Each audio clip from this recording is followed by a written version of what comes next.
This episode of Nos Arietes is sponsored by Full Pull Wines, a Seattle-based wine retailer and proud sponsor of Nos Arietes since 2011. Full Pull was founded in 2009, is based in Seattle, and is owned and operated by longtime Sounders supporters. They offer the best boutique wines of the world to members of their mailing list, with special focus on their home, the Pacific Northwest. Hi, I'm Will Bruin, and I was just recognized as a Seattle Sounders legend. Now I get to do voice reads for the Sounder at Heart Podcast Network. Here we go. Come on! Hey, O'Shan! Let's go! A save by Fry! The Seattle Sounders have done it! MLS Cup winners! Here comes Rangers through the middle to crown it for Seattle! And now they truly can start the celebrations. It's the Sounders MLS Cup. Nicoladero leaves absolutely no doubt! The Sounders rule the region! Seattle Sounders is campeón! It's gone! They've scored! Finally! This feels fucking awesome. This is a tiny dog. We want to win. It's Seattle Sounders, bro. Porter says cheated. You know, what was the thought process in terms of who you decided to use and who you didn't? Ever since Sounder Hart wrote a commentary that we didn't take Open Cup seriously.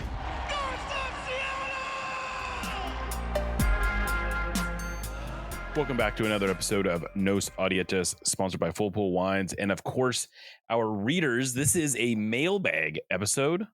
Oh, I'm Jeremiah Shan. Joining me today, Aaron Kempa. How are you doing, Aaron? I'm doing great. I'd be doing better if I could find the mute button. Yeah, doing good. about to go on vacation, so I've got the zoomies, you know. Well, this is a podcast, so we should banter for like 5 or 6 minutes before we talk about anything of interest. Where are you going on your vacation, Aaron? I'm going to the Bluff City, beautiful Memphis, Tennessee. Do a little grit and grind, go to the Bass Pro Shops, watch some punk rock bands at Goner Fest. It's going to be a good time. Eat some barbecue. That sounds fun. Yeah, haven't been in 6 years. No, 9 years. 2015 last time I went. So, and you were, of course, you're from there, yeah. I am from there. That's right. Yep. When did you move from? I would have been 7 or 8, but spent a lot of time there in the years after as well. So. If someone asks you where you're from, is that what you say? Or where do you say you're from? I usually say I grew up in Olympia is usually the way I put it, because as much as I love Memphis and do feel like a pretty deep connection to it, it would feel a little insincere maybe to say you're from there. For sure. Yeah. It wasn't nearly as formative as Olympia was, for better or worse, probably mostly better. But I do still love it. I still, I don't think of myself as a Southerner, but I think of myself as being deeply influenced by Southern culture. Because how could one with my parents not have been? Fair enough. Well, that's 2 minutes solid of what I will call banter. Yeah, I think we can maybe move into the main portion of this podcast, which is, like I said, the mailbag episode. We field these questions from our Discord. If you are listening to this and you're like, what the hell is Discord and how do I get involved there? I'll tell you that is open to all of our subscribers at the supporter, which is $75 a year a level or above. And if you want to get in on that, send us an email, support@sounderatheart.com. I don't know if I've actually given that address out on the podcast before.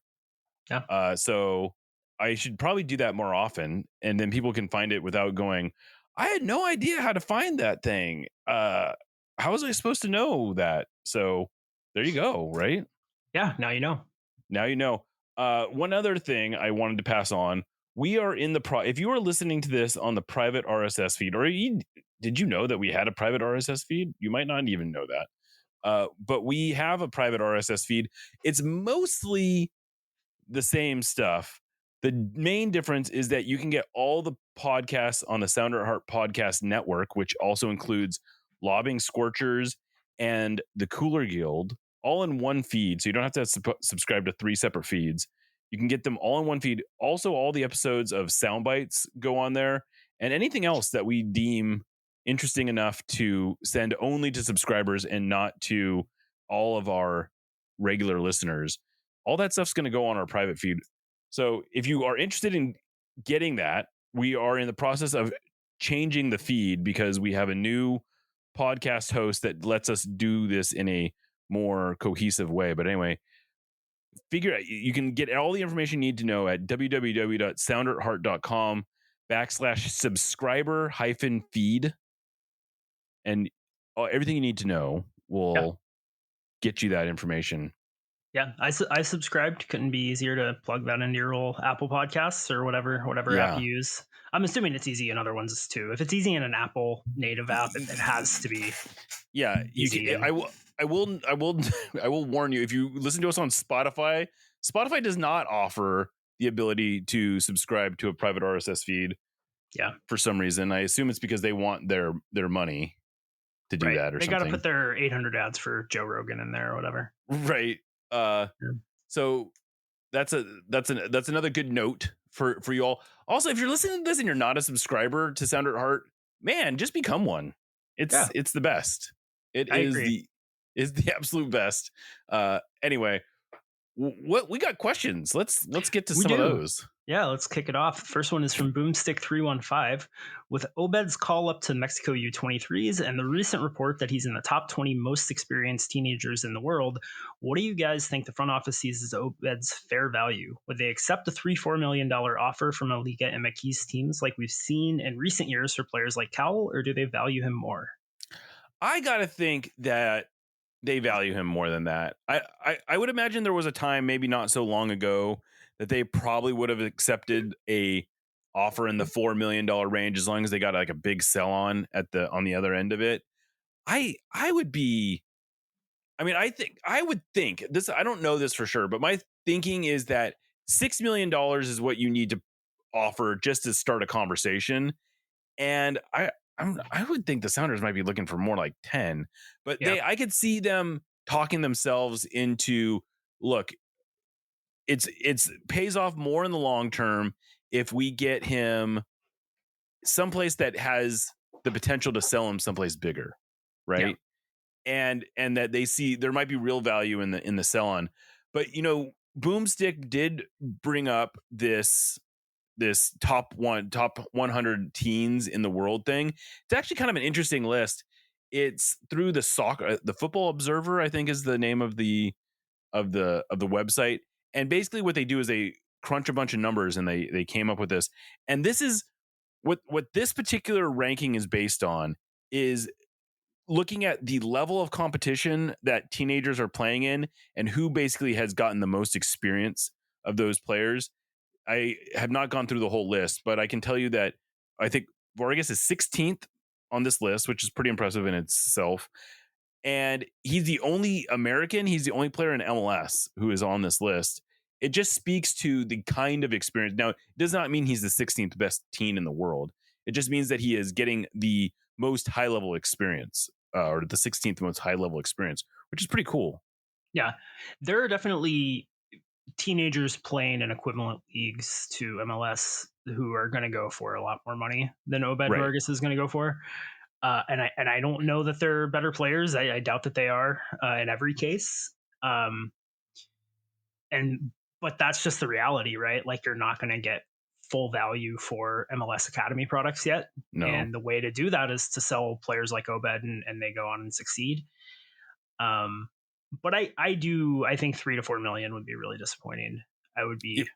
And I think that his inclusion on that list just speaks to the fact that he is, like you said, it's not like here's a ranking of how good we think these players are, but he's contributing at a high level for a good team in MLS, which is, a league that's on par with a lot of other leagues that teenagers are getting snapped up from constantly. So I think, if he were playing in one of those leagues, I think he'd probably be going for 12 to 14 million. Yeah. But he's not. Yeah. If you put him in Belgium and he's doing this, he's, going for a huge number. But yeah, I mean, like Frankie Amaya, who's not a bad player, but he's not he's 25, I think.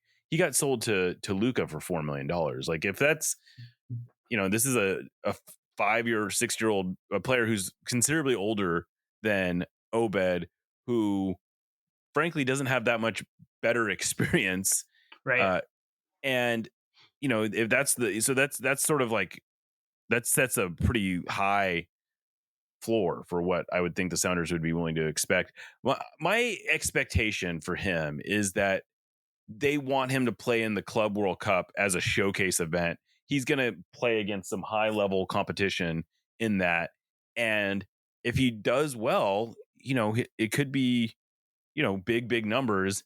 And I think it probably makes it a little easier to move him in the summer as well. I don't know. It's going to be fascinating. I definitely will be surprised if he finishes next season with the Sounders. I'll put it that way too. Yeah.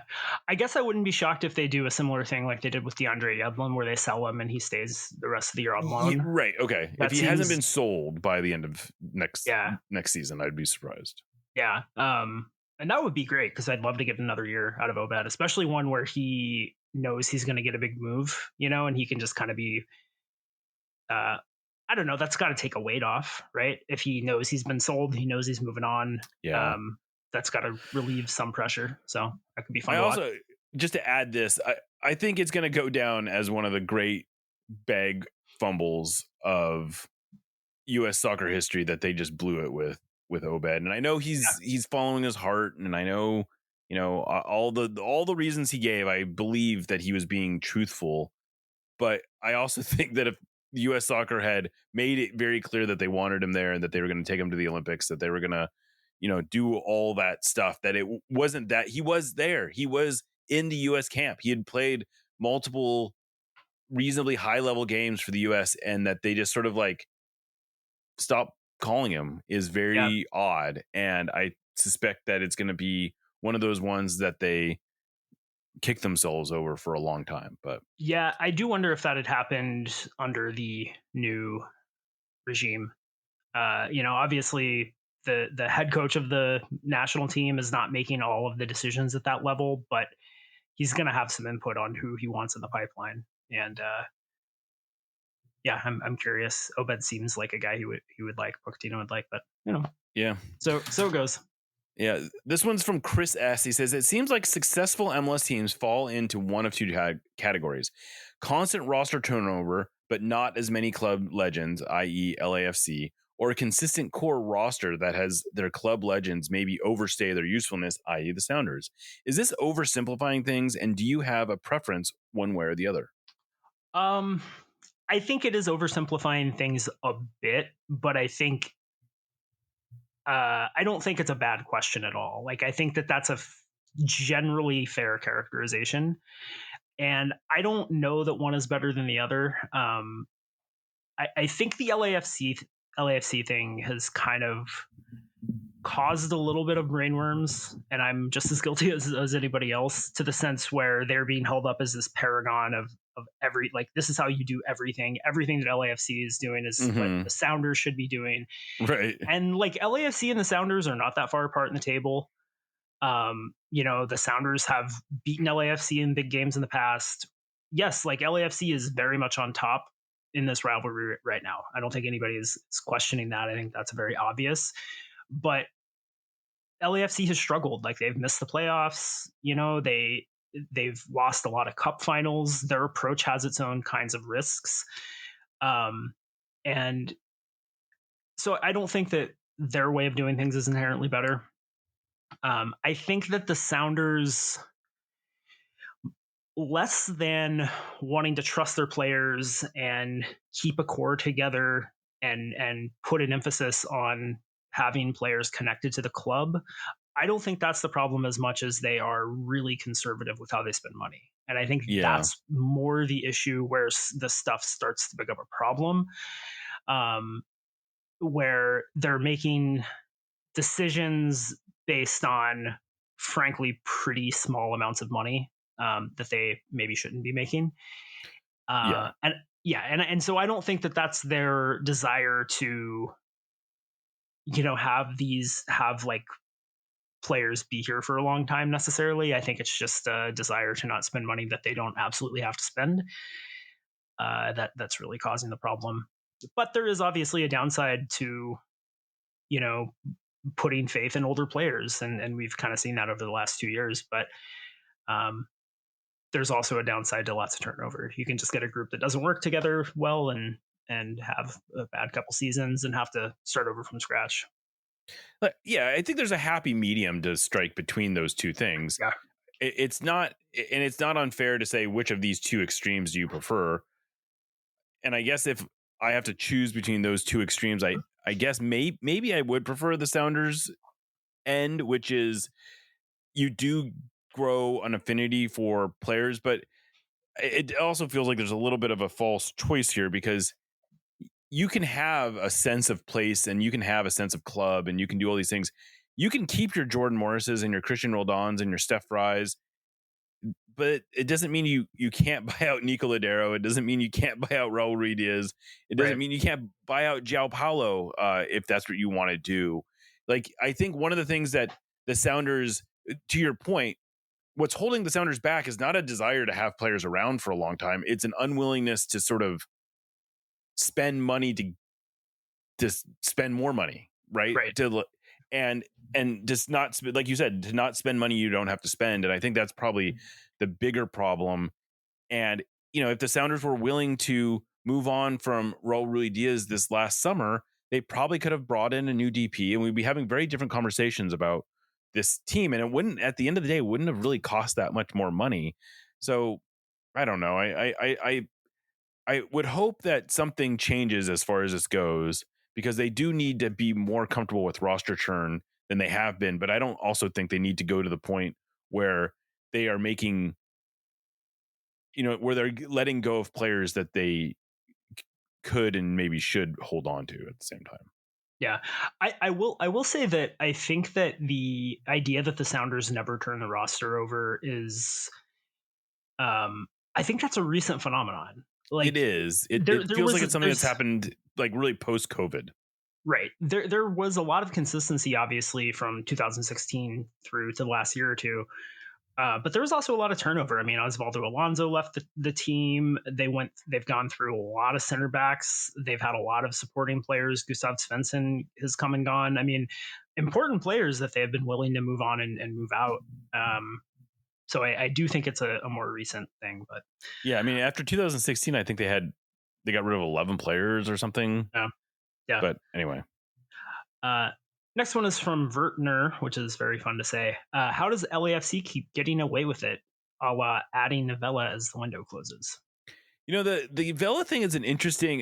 I don't know if you did this on purpose, but if you did, good job, because it does dovetail very nicely with the point that Chris was making in the previous question, which is the Vela thing does strike me as sort of them not making a soccer decision, but making a decision that was really born from some sense of nostalgia or wanting to have that sense of place that LAFC hasn't really had. I mean, Carlos Vela hasn't played in 9 months, and if he comes in and scores even one important goal for them, I will happily admit that I underestimated the signing. But from from where it looks right now, I wouldn't be surprised if he barely plays. Like he hasn't, again, he has not played for 9 months. I don't know how long it's going to take him to even get into playing shape. Like from a very practical point of view, I would be a little surprised if he starts any games, like literally any games. So I don't know that was a great move for them. We'll see. But I don't know how they find them. I don't know how. Well, I shouldn't say that.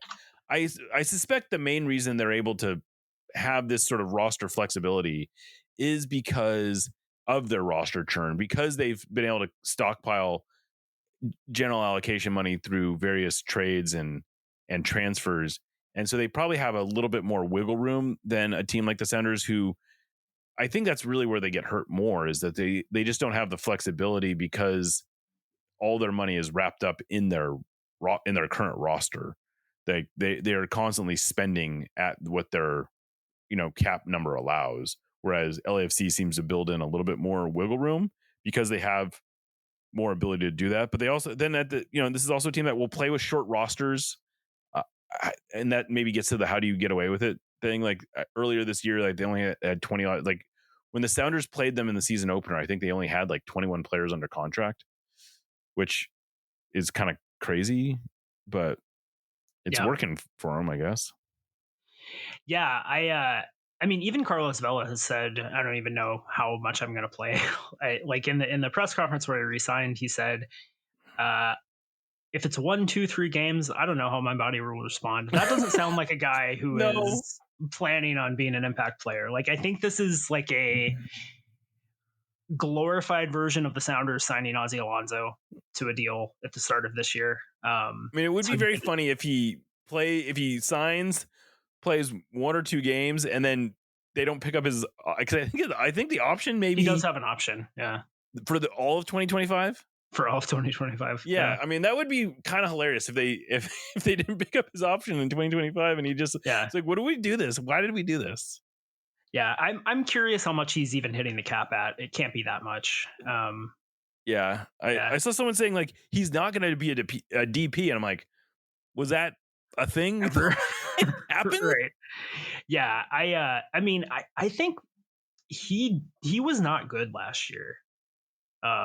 He's I don't know. I hope we're right. Obviously, I mean, for all the shit we're talking, he's gonna knock us out of the playoffs. But right.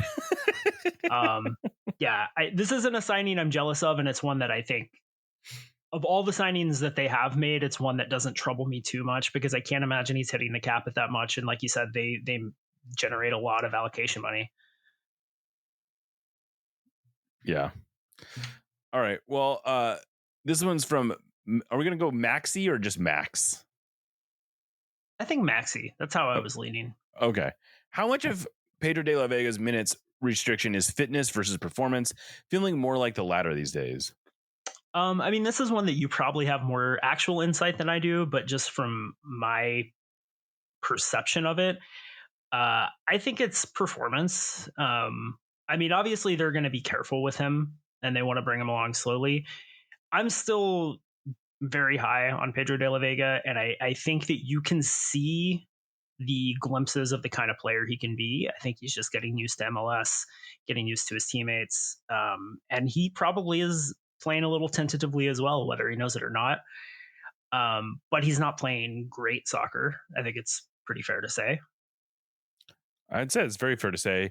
My initial inclination was to say it was fitness, but as I give it more thought and I listened to your answer, which I think was maybe more thoughtful than my initial reaction was, because I think I've just sort of accepted that it's fitness related. And I do think there's an element of fitness to it. But if you pull it back, I don't know that in any of those games he really justified being on the field. He didn't play well enough to justify being on the field more than he was. Yeah. So, like you go back to the San Jose game, and I don't think he was bad, but I also felt like bringing on Georgie at, minute 63 or whatever, which I think was his longest outing since he's been in Seattle. Hard to argue with it just from a tactical perspective. And so it might be, it probably is a little bit of both in part because I don't think he's 90 minutes fit, but he's also just not playing like he's not performing like a player who needs to be on the field 90 minutes. So it's probably a little bit of both. I don't think, like I said, I don't think he's 90 minutes fit, but I also don't think he's doing enough to justify being on the field more than he has been. We've definitely had games in the past where guys were coming back from injury where, Schmetzer said, yeah, I was only supposed to play him 60 minutes, but he was just playing so well. I had to give him 75. Right. And Pedro just hasn't pushed that. And I don't think he's been bad in any game this year. And I think in every game he's given me at least 1 or 2 moments of saying that's why they signed him. Right. But he hasn't just been good consistently, Yeah. Yeah. The next one is from The List. Will we see Raul or Chu on the pitch again this season? And is there a reason that Raul has been on the bench the last 2 games and not seen the pitch? Well, I'll take the second part of this question first. I think the reason he hasn't played the last 2 games is that the Sounders haven't really been in a position where they were chasing a goal. And but I do think that sort of tells us a lot about the way Brian sees Raul right now, which is he's only useful as a player who is like a desperate decision. So he played against Portland because the Sounders were trailing. I think he came on the pitch right when they were trailing. He would probably bring him in to tie games, but he's not going to bring him on. You know, like you could argue, oh well, they needed a goal against San Jose, and that's not getting one is what cost them, and that's a fair statement. But they needed someone that was going to also keep to play some defense. Like they couldn't let San Jose just attack. Yeah. And he wasn't going to help them defensively. I think we can probably safely say that. So I do think Raul probably will play, if for no other reason than I think there's going to be situations where they are going to want him on the field to chase a goal. I don't know if Chu will play. Like he's hurt right now. He's not doing a lot to get on the field. It does seem like Monongu is taking the minutes that would otherwise be going to Chu. Reed Baker Whiting is getting a lot of minutes at left mid. You know, you got Pedro de la Vega. You've got Paul Rothrock. I mean, he might be 5th or 6th on the depth chart when it comes to wide players. He really only they only use him on the left, although he probably can play on the right. So I don't know. I think we'll probably see Raul. I honestly don't know if we'll see Chu again. Yeah, none of those guys that you list as being ahead of him on the depth chart, I wouldn't give him minutes above any of those guys at this point. And not that any of them are playing bad, but none of them are playing out of their minds either. No. Which also speaks to how Chu is just not really done enough with the opportunities he's had. I think too, there's something to be said for the idea of like, look, Leo Chu's probably not going to be here next year. I would really be surprised if Leo Chu is here next year. I would too. So don't you want to see what you have in Rothrock? I mean, we kind of know what we have in Rothrock, but couldn't hurt to find out even more. Or in Georgie and Reed Baker Whiting playing, as a winger. That's all good information to have. And if Chu is clearly better than any of those guys, that's more important consideration at this stage of the season, but he's not. So right. Thank you for listening to the Sounder at Heart Podcast Network, which now includes No Sarietes, Lobbing Scorchers, and the Cooler Guild. We've been independent since August of 2023, but need your support to make sure it continues. Although this podcast is free, it's only made possible by your continued support. Memberships start as low as $25 a year, which not only helps make podcasts like this one happen, but also gets you access to everything we produce. If you're able to support us at higher levels, starting at $75 a year, you gain access to a host of other perks, most notably entry into our members-only Discord, where the smartest, funniest, and most engaged commenters share their thoughts and ideas. To find out more, just visit sounderatheart.com and click the subscribe button in the top right corner. Thanks for listening. All right. This is from Chad. The product on the field has improved, but the in-stadium experience is still lagging behind. What do the Sounders need to do to re-energize the match day experience? I think, some of the stuff we've talked about in the past is just making the games feel a little more special, starting up some of the pregame festivities, stuff like that. But I think ultimately the answer to this is the Sounders have to have more agency in controlling the venue. And whether that is Lumen actually working with them as partners rather than treating them as an annoyance that's paying them millions of dollars every year to have events there, or whether it's having their own stadium, which, especially if it's in Renton, is not really the outcome that I want. But I think that's the answer. Like, if that's what you want, is for the in-game experience to be better, the Sounders have to have some control of the venue. And I think that there is a reality in which they can have that at Lumen, but I don't think this is a Sounders problem. The more I think about this and just kind of talk to people about it, the more I think that the primary problem is Lumen just not really caring too much about the Sounders product on the field, or non-on-field product. There are things I think the Sounders could do to get things a bit re-energized, but ultimately, I just think being a somewhat of an afterthought in your own home stadium is a really big problem to overcome. It is a big problem, but I think the part of that makes it unsatisfying is that best case scenario, the Sounders are building, or like their lease on Lumen isn't up until 2032. That's a long time from now. From a Yeah, it is. Like in glacial periods, it's not it's not a long time, right? Like in the Right. history of the Sounders, that doesn't feel like a long time, but it's a really long time for anyone who's buying tickets to go see them right now, right? Yeah. And I think the Sounders, speaking of agent, I think the Sounders have to they have to make some decisions about what they want the game day experience to be. I was in the press box, but I think I was struck by how dead it felt on last Wednesday when they were playing the Earthquakes. And granted, it was sort of a perfect storm of problems. The Mariners were playing the Yankees of all teams across the street right around the same time. It was a weekday. It was an opponent that fans aren't super excited about.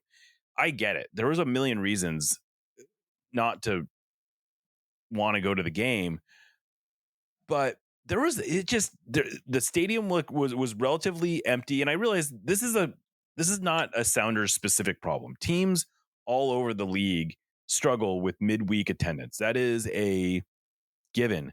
But it used to not be a problem for the Sounders. It wasn't that long ago where they would be playing an FC Dallas on a Wednesday and 36,500 people would pretty much show up. Maybe not that was the announced attendance, something like that. But a lot of those people, like the show rate was a lot better not that long ago, certainly pre-COVID. And I think the Sounders do need to take some ownership of turning that around. And, my understanding is, for all the hemming and hawing and frustration people have expressed, which is, I think, legit, there's still going to be a renewal rate on season tickets that's probably close to 90%, maybe even above 90%, which isn't great, but also is not the disaster that would really cause people at Longacres to be freaking out. But I do hope the Sounders see that. I know the Sounders are seeing what we are all seeing, which is the game day experience is not what it used to be. And I would hope that they are devising plans to turn that around.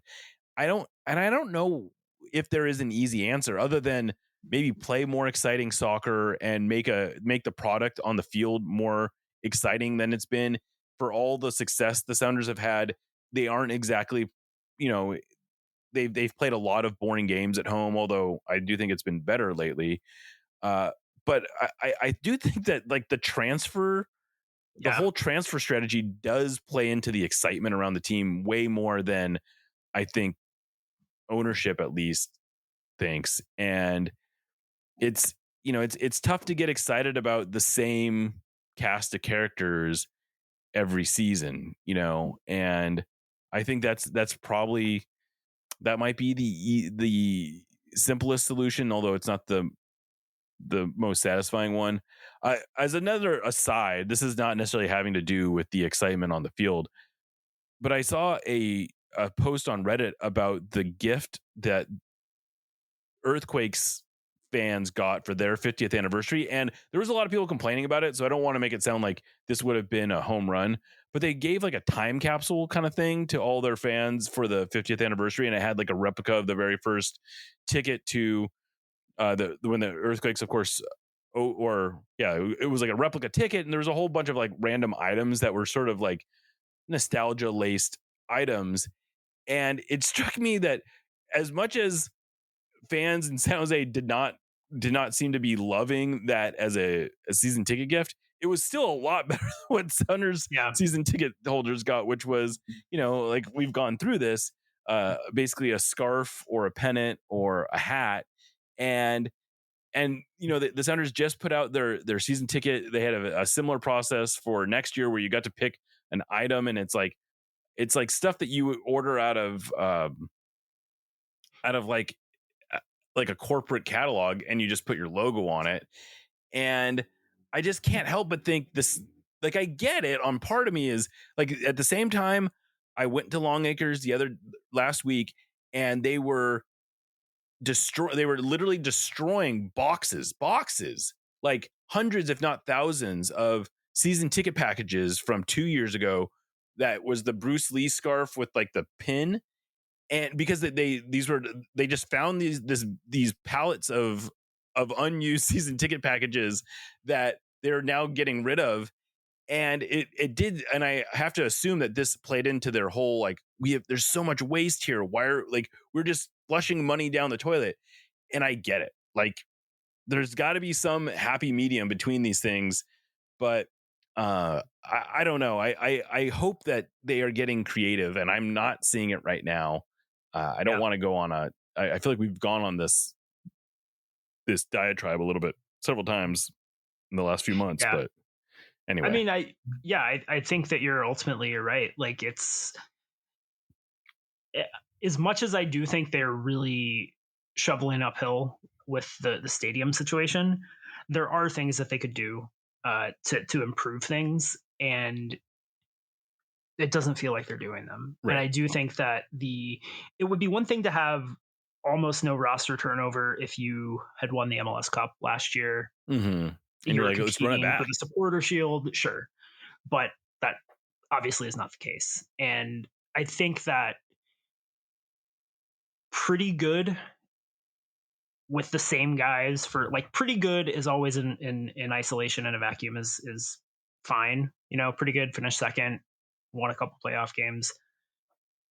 But doing that year after year after year with mostly the same guys is how can you expect people to be excited about that? Right. All right. This next one's from Andrew, and it's something we've kind of touched on, but I'll go ahead and ask it anyway because it's a little different. Last year it was Nico and Raul. This year it's Raul and JP. Maybe next year it'll be JP and Steph or Yamar or maybe even Christian. Is this team ever going to move on from a guy a year early again instead of doing it a year or two late? I appreciate wanting to do right by club legends, but it sure sucks the cost is wasting the best year of Jordan's career. Yeah, I mean, I don't think we've quite wasted the best year of Jordan's career yet, but I understand the point that this person is making, which is that there are several players on this team who would be really spectacular supporting cast, or maybe even spectacular second or third best players on the team, but everyone is sort of knocked up a notch because they don't have one superstar, and they don't have another guy that is at, Albert Rusnak and Jordan Morris are about as good of a 1-2 punch as you're going to get in this league. The problem is that the third best scorer is like Paul Rothrock. I don't know if that's literally who it is, but it might be like Jackson Reagan, or, it's someone who you're not expecting, like who is there's a big drop from the top two to the third one. And that's really what the problem is. I'm getting away from the question. I would hope so, I guess is the answer. I would hope that the Sounders are willing to get rid of a player a year too early. I think João Paulo, that's a big one. I love João Paulo. I think when he is on his game, he is so good. I'm getting to the point where I don't know if they can bring him back at almost any price at this point. I mean, there's always a price where you're willing to bring a player like that back. But I had been saying, like, oh, if he's on 500, then it's worth bringing him back. And I guess at 500, it probably is worth bringing him back. But I don't think you can give him TAM wages. No. I don't think you can depend on him for anything other than being a rotational player. Yeah. I don't care what he could be making a veteran minimum. If the expectation is he's a starter, that's a big problem. Right. Exactly. And I think, I've heard this posited as a way to bring a João Paulo type player back.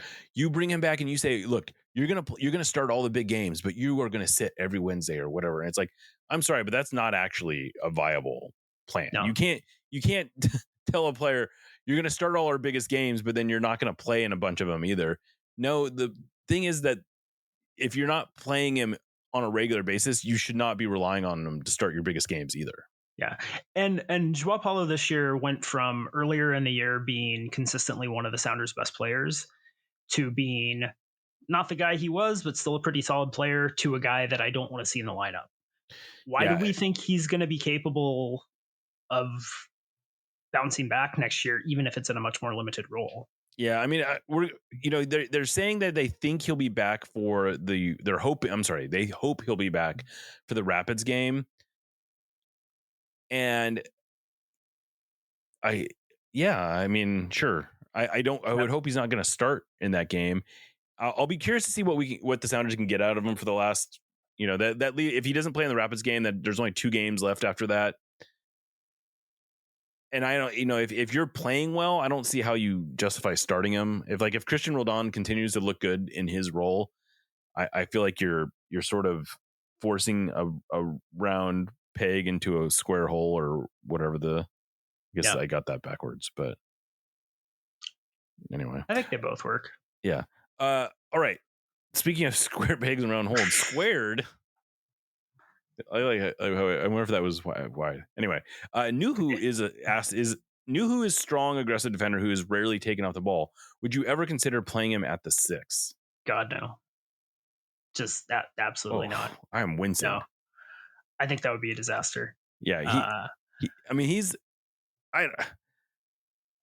I will admit I had the same reaction when I first thought of him playing center back. Yeah, but I hadn't really considered him playing as a third center back. And so he's been a better center back than I don't want to see any part of Nuhu as a defensive midfielder. In part because I guess the argument would be that they don't have a true 6 on the roster. But no, a 6 has to be able to pass the ball. I don't like this idea at all. I'm sorry, Squared. And let's be fair to Squared. There was some context here where he did say that he didn't necessarily think this was a good idea. He was just curious. Okay.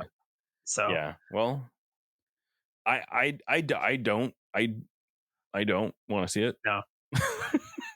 It's if we funny, trade him to another team, I would like to see it. It's funny. Someone recently shared the lineup from the infamous Shalry Joseph at the number 9 game. I had forgotten that was a 4-4-2 diamond. So he was actually one of 2 forwards, which honestly in context makes it seem way less ridiculous. Like I think he wasn't. Yeah. Sorry. Like he was starting with Eddie Johnson. Yeah. He wasn't really starting at forward. Right. Like it was much less of a ridiculous thing than it became. It didn't. And this turn feels out way more ridiculous than that. Yeah, it does. I guess that's why I brought it up. Yeah. Yeah. The Shalry thing has always kind of bugged me because it's like it's a funny joke to say, oh, Siggy started Shalry at striker in the playoffs, but he really didn't. He also, and the other thing is that he didn't have a lot of options. Like Oba played in that game, but he really wasn't fit. Right. Yeah, and I remember a lot of people being like, well, we needed goals, so he should have started and played 20 minutes. And it's like, well, no, you can't. You can't do that. Can't do that. But, yeah, that's right. I forgot the Sounders were also they were down. I guess they were down 2-1, right? I think they lost 1-0 in the first leg at home. But maybe remember. That's right. Right. And then they almost came back and won it in the end. So anyway, this one's from Ken W. What are the real chances Brian and Craig are both gone during the offseason? The real chances? Yeah. I don't think it's an outrageous. Brian is going to be out of contract, so I think that creates some question as to whether or not he'll be back as the coach. I would be pretty surprised if he's not back with the organization in some capacity, especially if the Sounders finish kind of like I don't think this is going to be a situation where he's like essentially fired.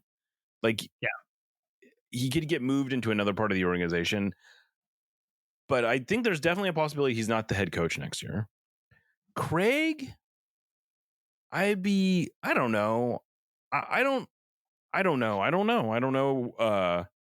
It depends on what else is out there, I suppose, both for him. Like if someone comes to him and says, we would really like to hire you, I don't know that the Sounders would stand in his way. Yeah. I have a hard time imagining that he would be fired, but stranger things have happened. But that, like, the Sounders have never fired a GM. Yeah. Firing Craig after this season would be some real scumbag behavior from ownership. I mean, unless something is say. like, I suppose you could, or I suppose there's a scenario where, let's just say he and Adrian don't see eye to eye at all and they don't feel like they can work together. Sure. But to fire him for like cause over not making moves that he didn't have the budget to make would feel really crappy. Yeah. To me, and this isn't based on anything, again, this is just, my headcanon. I think the most realistic scenario where Craig is gone is he says, I can't do this anymore. I don't know what my transfer budget is. Right. I'm out. Right. That seems a lot more plausible than any other outcome where he gets fired. But I doubt that happens very much. The Brian one is more interesting to me. I don't know. I think it would be a bummer. I mean, we don't know how the season has ended yet, but if it ends the way I think most people are expecting it to end, it would be a bummer of a way for him to go out. But, he's not. It's not like Brian is like super old or anything, but he's not getting any younger. And I mean, he's the oldest coach in MLS. Yeah. It feels somewhat similar, I guess, to the Pete Carroll situation that the Seahawks just went through, where maybe it's just a natural time for it to end. I can certainly see an argument that, they're going to be making a lot of changes and a lot of signings, and maybe it just makes sense to have a fresh start. I can also see an argument that Brian had a lot of success without being given a lot to work with, and he deserves an opportunity to have one last ride with, a stronger roster. I don't think Brian gets nearly enough credit for the way he's handled the last couple of seasons with, the issues that the team has had with key players aging out and, having to manage really difficult situations and personalities without the locker room blowing up. That's something Siggy wasn't able to do, Yeah. And so I think it's unfortunate that he doesn't get credit for that. And I would love for him to get another crack at it with, elite options at the DP spots. But I can also see if he's just ready to do something else, Yeah. I think the other thing that complicates it is that if you're bringing him back, you're probably having to give him a 3-year contract. Right. And I think you could talk yourself into, look, he deserves the coach at the Club World Cup. He deserves a run with a more complete roster. These are all fair and accurate, understandable things to say, but it gets a little harder to project it out beyond next year. And it's if you're thinking maybe you're going through a rebuilding phase, which maybe the Sounders aren't. Maybe they don't see them as them. They don't see themselves that way. But is he the coach that you want doing it, or is he someone that might be more useful elsewhere in the organization? I mean, it'll be interesting. I think that's definitely one to watch this offseason, and I don't have a good sense of where it's going. I mean, I can guess, but I don't know that anyone outside of Adrian's head, really. Adrian and Brian are essentially going to make this decision. It is almost exclusively a decision between those two people. I don't know that Craig has almost any say at all over who the head coach is. Yeah. Now, I suppose there's another scenario where another person comes in to sort of assume the president of soccer title and sort of sits above Craig, that maybe changes this entire equation. But I don't know. I mean, I think that it is a genuinely fascinating offseason for a lot of reasons, not just because of the player personnel, but because of all this other stuff too. And hopefully at some point I'll have a better handle on what might be happening. Yeah, this really feels like the most important offseason since, at the very least, 2013. Yeah. Maybe ever. All right, this is from Colin. What's a higher priority for this front office this season? A number 9 or a number 6 or something else? Any chance we re-sign JP, or is he pretty much gone? Yeah, we covered the JP thing. I think he's most likely gone. And if he's back, I would really hope it's with the expectation that he's going to be a bench option. My impression is definitely that the Sounders see a 6 as a priority, although with the way Christian has played over the last few games, maybe that's less of a priority. I definitely think that they see an attacking player as their top priority. I think they've seen a 9 as being the top priority. I think everybody that listens to the show knows that I don't agree with that. That I think they should be looking for a winger that can, like a Denny Mwanga type player. But that doesn't mean that's what the front office thinks. So unless they've changed, I think that's probably what they're going to be targeting. But it's interesting because they have money and cap space and resources, ostensibly, to sign a couple players, at least a couple big impact players. Yeah. And obviously one of them is an attacker. That's the most obvious thing in the world, right? I think getting a DP attacker, no matter where they play across the front line, is the highest priority for this team.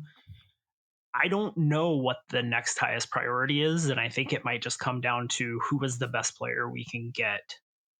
Yeah, and I think it might also have to do with what else happens. Like I don't know. I think the Sounders are going into this offseason more open-minded about everyone on the roster than they probably have been before. So I think there are a lot of players who they would explore moves for, and that could impact what their next signing, what they see as their second most important signing.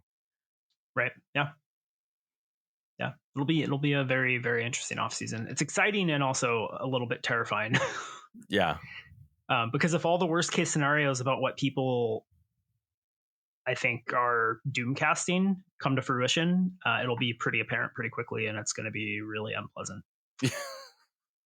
All right, the next one's from Rilo 2. Also, some ground we've covered, but an additional wrinkle, so I think it's worth asking. With a speculative talk around Pineda being a potential Schmetzer replacement if he decides to call it quits, do you think Schmetzer could thrive in a front office role, serving as a voice between Weibel and Adrian, or a role like that? Also, have you seen anything lately that might suggest Brian has a desire to either move into a front office role or continue coaching?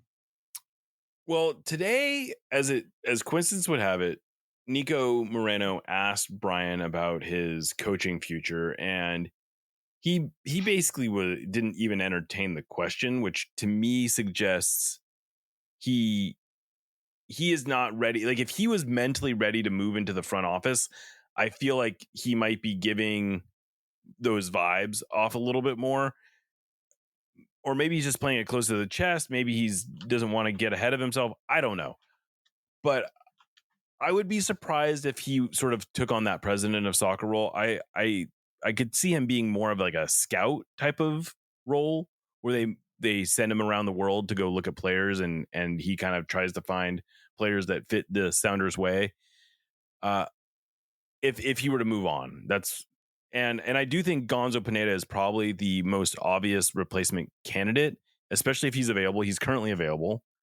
Of course, that could change at any time. Yeah. He could get another job. But yeah, I don't have a good sense of what Brian wants. I really don't. Yeah. And I mean, I know previously we talked about Brian being the oldest coach in MLS, but it's not like it's unprecedented for a guy to coach until he was 65, 66 years old, which is where he would be. I mean, Bruce Arena was in his 72. 70s. Yeah. Yeah. When he quit as coach of the Revs, and he only quit as coach of the Revs because he said some stuff he shouldn't have said. Right. It's not like he wasn't capable of coaching anymore. So I love Brian Schmetzer so much, and I want him to keep coaching and having success as long as he wants to. But I am not his boss. I'm not the one who is responsible for, the results of that, and would be responsible for making a difficult decision if it came to that, if it turned out not to be the right call to bring him back. So it's a tough one, but I do think he has a ton of knowledge that would be super valuable in the front office if he wanted to do that or was open to doing that. Absolutely. Yeah.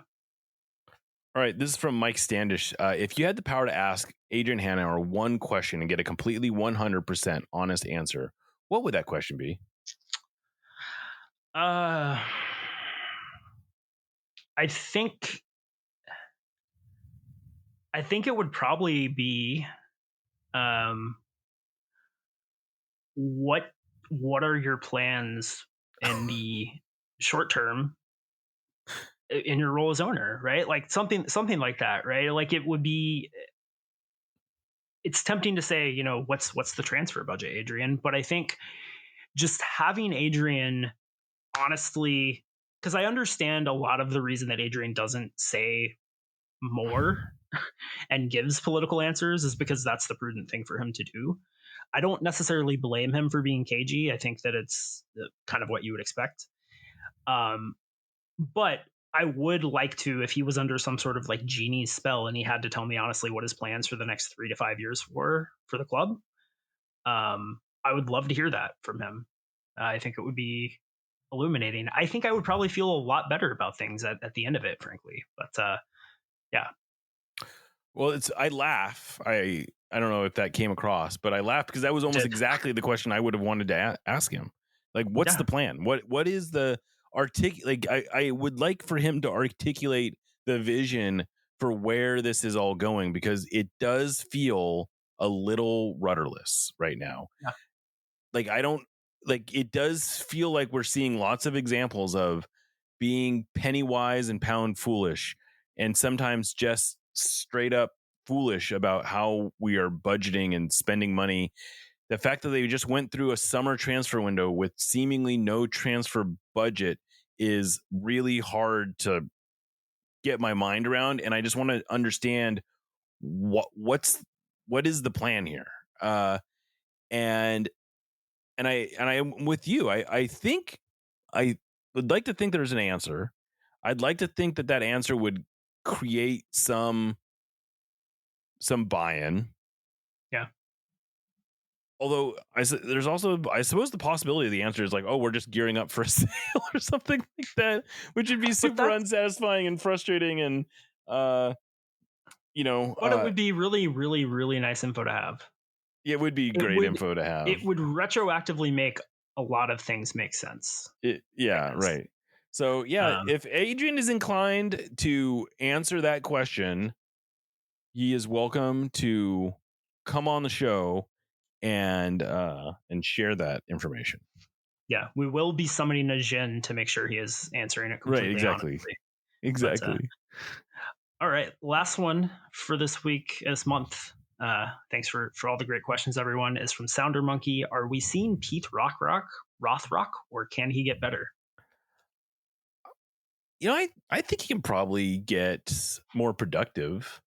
Yeah. Like he's reasonably productive right now. I don't think that nothing that he's doing is striking me as playing out of his mind. He's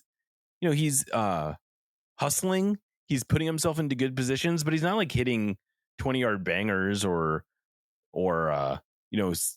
doing anything that feels unsustainable. So because I feel like peak Rothrock would be implying a certain he's reached his limit of what he can do, and I don't think that's necessarily true on a per minute basis. This might be the most productive season he ever has, just because I think it's entirely possible this is the most consistent run out he'll ever get, because presumably they will have more talent on the team in future years. But if he's playing, I suppose if he's playing more, I mean, if he's getting more minutes in future years, it means he's being more productive. Yeah, I think it's fair to say that I've been a Rothrock skeptic, and I've been shown to be wrong about that, at least to some degree. He's been, I think he is just clearly a better player than I thought he was. And so I don't want to say anything too authoritatively or definitively, but I don't think he's going to up level and become an all-star player. Right. Yeah, sure. Like, I think that in terms of his skills and what he can contribute, he's certainly got room for growth. He can get better. He's 25, right? He can improve for another couple of years, most likely. But I don't, if he is the reincarnation of Chris Wondolowski, then yes, he will get much better over the next couple of years. Otherwise, he's probably only going to improve marginally. But a marginally better Paul Rothrock is a very good MLS player that you really want to have on your team. I mean, that's, if you think of a marginally better Paul Rothrock having Harry Shipp's role from a couple years ago, I think I think Paul Rothrock is probably a better player right now than Harry Shipp was. They're very different players, but I think he's a better player than Harry Shipp there are was. interesting similarities though, and I agree with you. I think he's probably more talented than Harry Shipp was at least by the time he came to the Sounders. Yeah. And Harry Shipp's most productive years are more productive than Paul Rothrock's season has been this year. But yeah, I mean, I don't know. He's a fun player. It's hard to imagine where the Sounders season would be right now without him emerging. He and Georgie are maybe the ideal guys to have on the bench, I think, in MLS. Like they have some similarities, but they're different enough that they can be complementary, and you can, they're better suited for some situations than the other. But I don't think either of them you want to be regular starters in an ideal and they both have great work ethics. They don't cheat themselves. You never really have to question if what you're going to get from them in terms of effort. Those are all things that are super, super important to have, especially, on your roster and in training. And, they're going to help raise the level every day in training. They're going to be positive. Like, these are great players to have on the team. They're not necessarily players that you want to be automatic starters, though, either. And right now they are close to that, which is not ideal, probably. It's not. And that's not a knock on them. It's just, it's the reality of the situation. No. All right. Well, thanks to everyone for sending in your questions. We're trying to do these mailbag episodes at least once a month. We try to keep it timely. And again, if you want to get involved in this, join us on Discord. If you want to get on Discord, shoot us an email, support@sounderatheart.com, and we'll get you all set up with that. Also, if you're listening to this and you just want to join the Sounder at Heart community and be supportive of what we're doing, our memberships start at low as $25 a year or $3 a month, and you'll help keep this thing going. We have a lot of good stuff coming up. I think this will be an interesting end of the season. Hopefully we'll have some more live events. So yeah, I don't know. Anything else you want to add, Aaron? I think you covered it, brother. Okay, fair enough. Well, thanks for listening. Thank you to our sponsors, Full Pull Wines. Of course, thank you to our subscribers. I am Jeremiah Shan signing off for Aaron Campo and Lickett. This is No Sadietis. Remember, you'll never get alone.